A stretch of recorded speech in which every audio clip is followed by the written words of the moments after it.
Welcome to the Content Amplified podcast, brought to you by Masset. Our goal is to help you get more from your marketing content. Each episode is a 10 to 15 minute interview with industry experts that share amazing insights to help you squeeze as much juice from your content as you possibly can. Here's today's interview.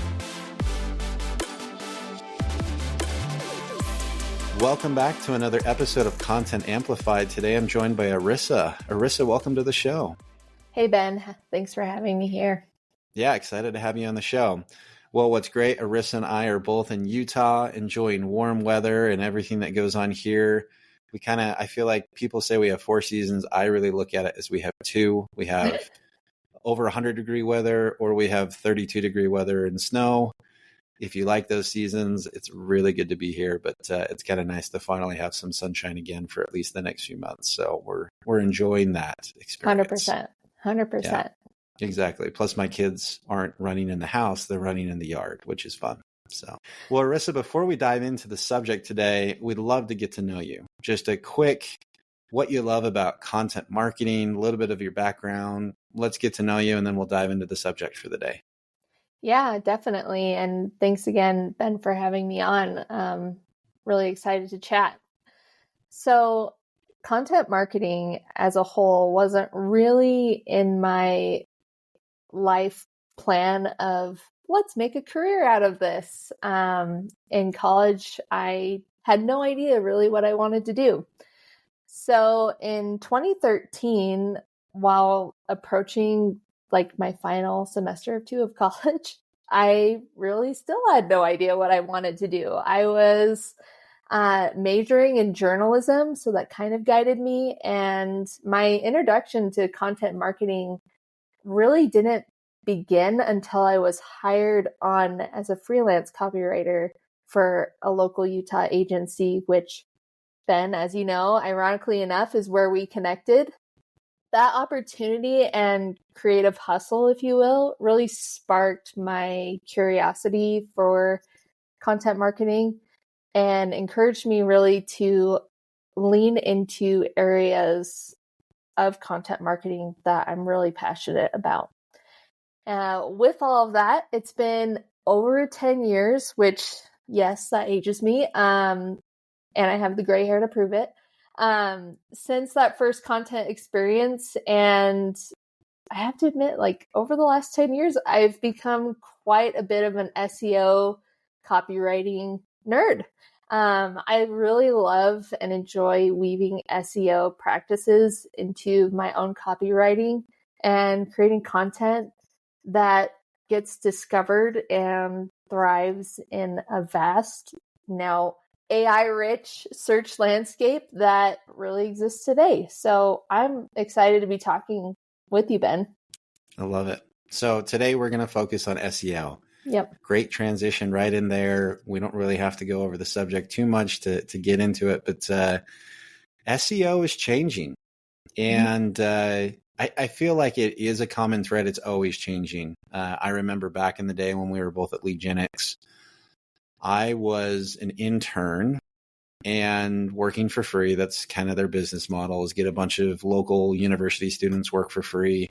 And what we were doing is finding blogger blog posts and commenting with anchor text back to our clients. That was the strategy. Do you remember that? I do remember that. And I remember my real exposure was in the content itself, was creating those title tags, the meta descriptions, focusing on keyword stuffing, which that was the thing back then, is when you wrote content, you threw keywords in as much as you could. So I do remember that. Yeah, we had specific tools that told us the percentage of times we use this specific keyword, all sorts of interesting stuff. Yeah. So obviously SEO changes all the time. Mm-hmm. It's just your one algorithm update from completely redoing everything, if you're doing it wrong, to be honest. But really, when you're looking at Arissa, what does SEO look like in 2024? There's been updates. You mentioned Google's latest I/O, convention or appearance, keynote, whatever it may be.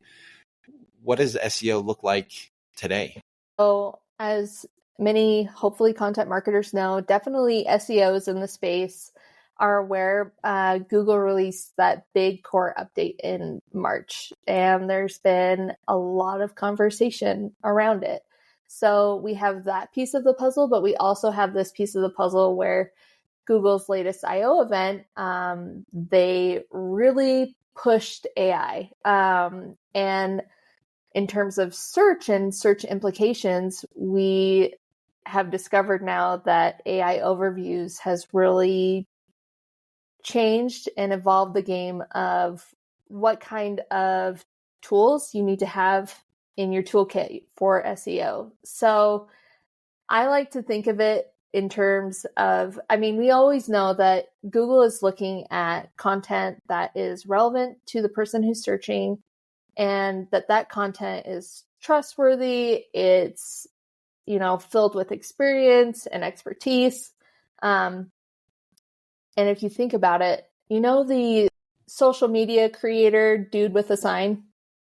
I don't think I've heard of him. No. No? Well, his name's Seth Phillips, and when we get off this podcast, I encourage you to look up his account.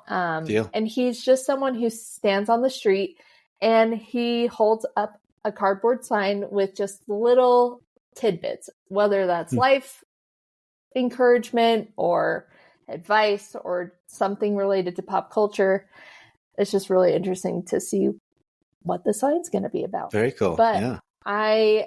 If he had a sign for SEO, it would say something along the lines of stay and double EAT. So Google has continuously pushed the message that if content is valuable to the reader and is driven by expertise and considered trustworthy, sorry, spam, it will rank. So that's really where we're at. And so that's like the key practice that I love telling people that I work with or other marketers, that if you're creating this content, no problem. And it still applies even now with Google's AI overview, which we can talk about more. I love it.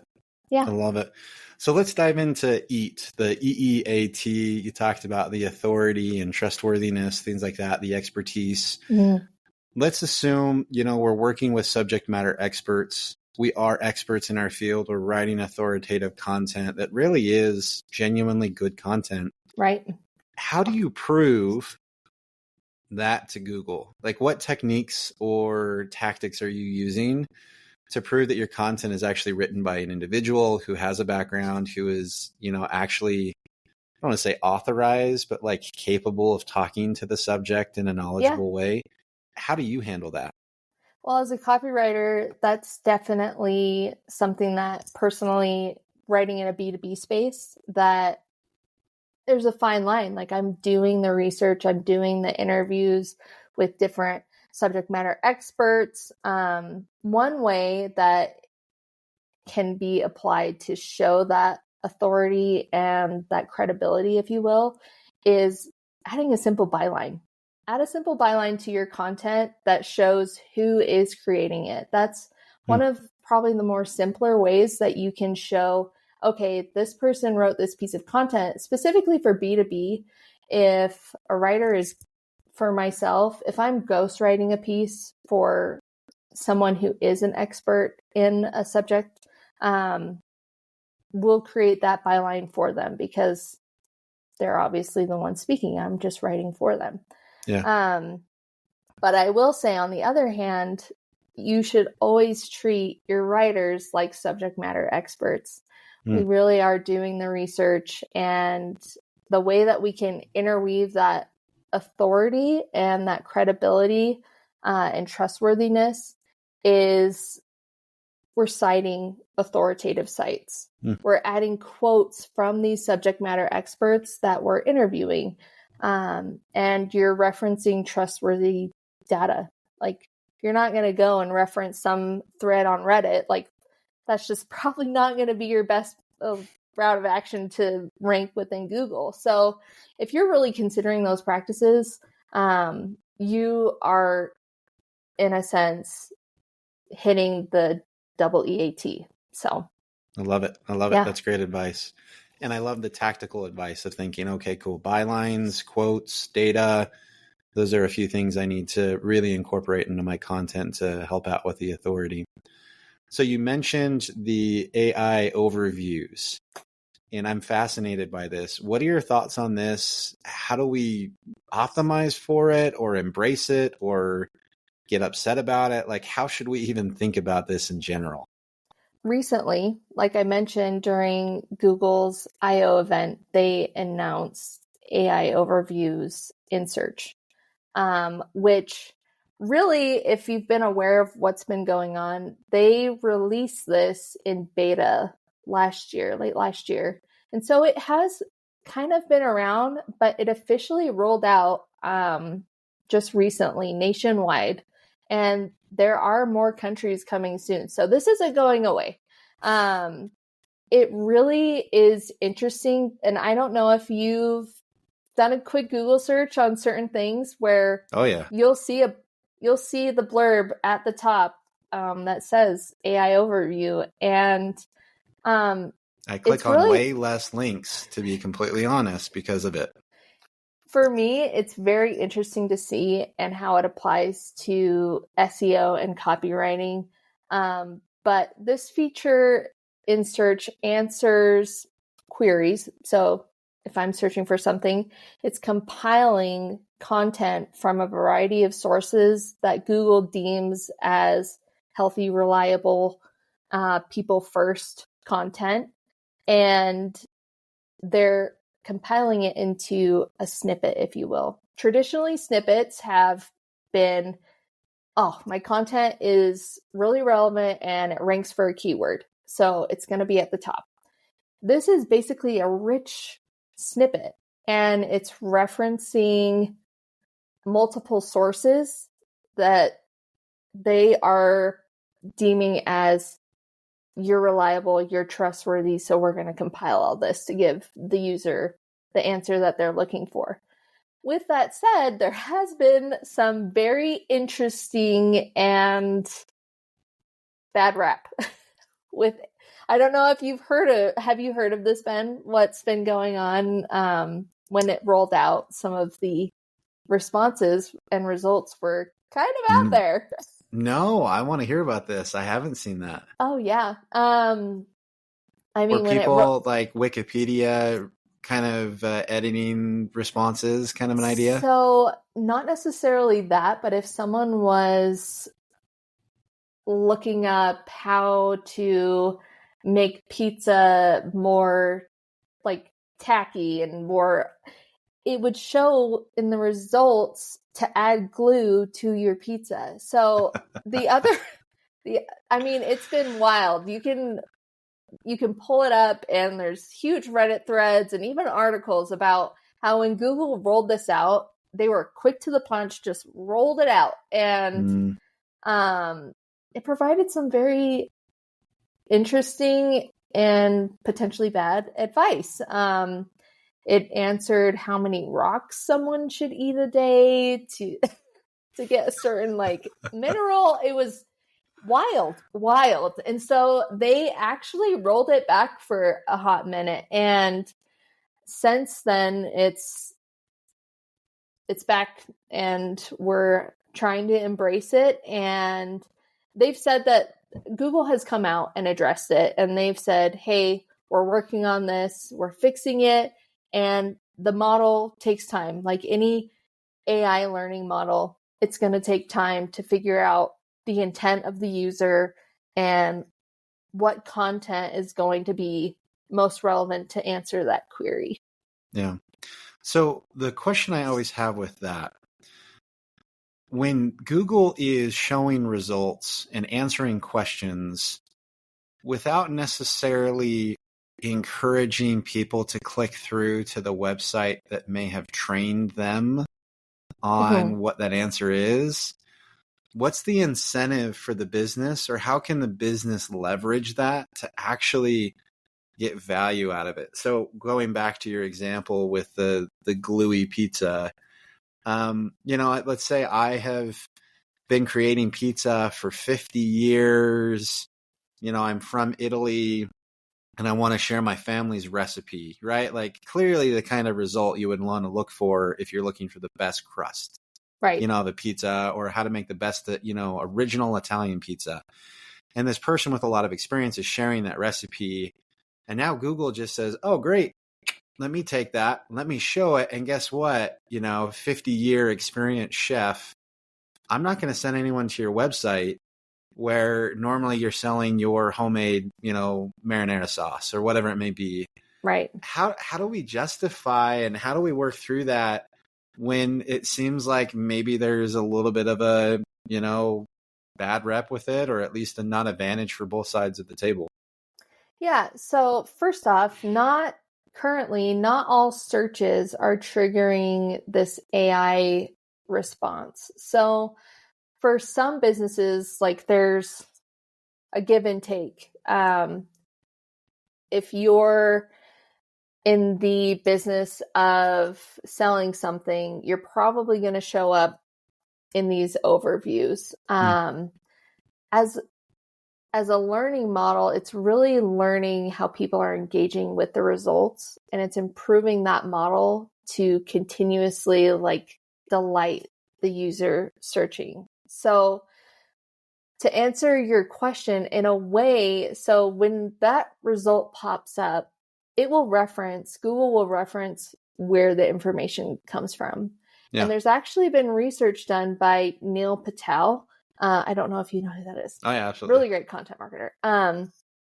He actually released his study on AI overviews and found that their own clients within his business are seeing a higher click-through rate if they are a part of those AI overviews. So going back to your debunked my thoughts. Yeah, I love this. Yeah. So going back to your question, yes,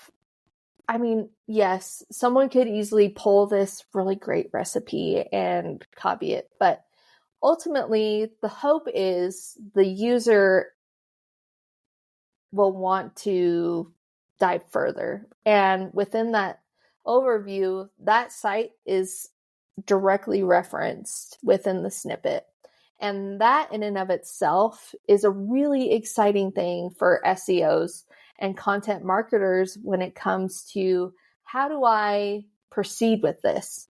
Obviously, you want to proceed methodically. Like, you don't want to just go out there and be like, we have to get all of our content ranking for AI. This is the next big thing. Take it slow. Like, you want to really take your time to do the research, gather your keywords that you're really aimed at targeting. See if those keywords and those search queries are actually a part of AI overviews. They may not. If they aren't, keep doing what you're doing. Focus on EAT, like really create that content that's trustworthy. And if they are, how are they being cited? Is it accurate, first of all? And second, if that's an opportunity, hypothesize it. Don't just change it. You really want to ask the question and make observations as to what happens when you make those changes. I love it. Yeah, I could keep going, but...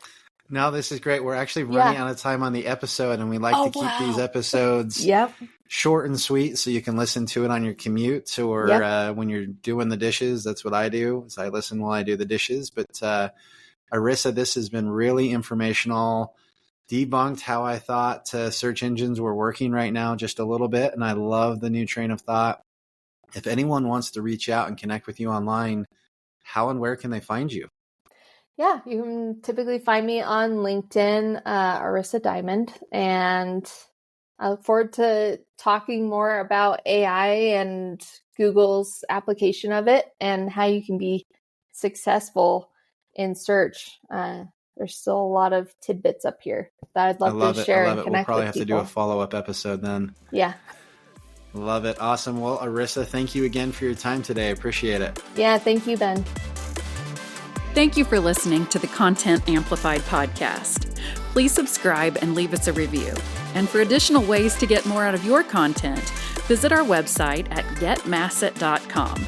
That's getmasset.com. And tune in next time to the Content Amplified podcast.